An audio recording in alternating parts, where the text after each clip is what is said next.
Olá pessoal, vamos ver o funcionamento do gráfico de dispersão, que é o indicador que se encontra ao lado do componente gráfico. O gráfico de dispersão ele apresenta valores de 2 ou 3 medidas, e ele é útil para a gente apresentar dados em que cada instância tem dois números.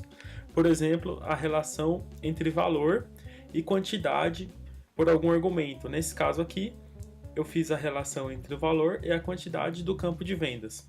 E usamos um terceiro campo, que é o campo de peso, para representar o tamanho da bolha. Então, dessa forma, no eixo X, a gente tem o preço, que é o valor, e no eixo Y, a gente tem a quantidade. E com isso é determinado o tamanho das bolhas, com o campo preço, que a gente repetiu aqui no campo peso, e a dispersão entre esses elementos, ou seja, a relação entre o valor e a quantidade por vendedor.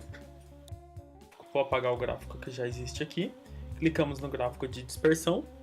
Vamos arrastar um campo para o eixo Y e o eixo X também. Vou arrastar aqui o campo valor total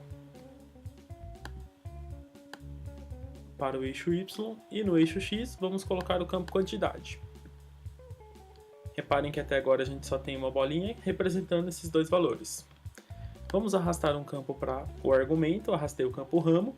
Dessa forma, a gente já tem a disparidade aqui dos elementos do nosso valor e quantidade. No entanto, a gente não tem o tamanho das bolhas. Para isso, a gente precisa arrastar um campo para o elemento peso.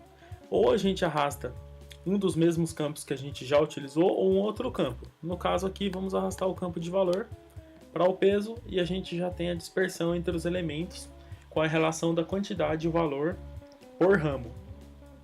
Então, se a gente encostar o mouse, arquitetos, médicos, outros, que é onde tem aqui a maior relação, e conforme a menor relação, é o tamanho da bolha menor. Podemos alterar algumas informações, por exemplo, a cor, podemos deixar aqui como matiz para ficar colorido e mostrar a legenda ali em cima para a gente.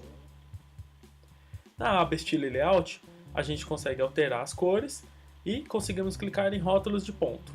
A gente pode marcar a opção habilitada de rótulos de pontos, dessa forma a gente tem também, além da legenda, a descrição de cada elemento nosso, onde a gente pode alterar a forma de exibição. Se a gente quer, por exemplo, só o conteúdo, só o argumento, o peso, os valores, a sobreposição, se é para ficar escondido, a orientação e a posição, se é fora ou dentro da bolha.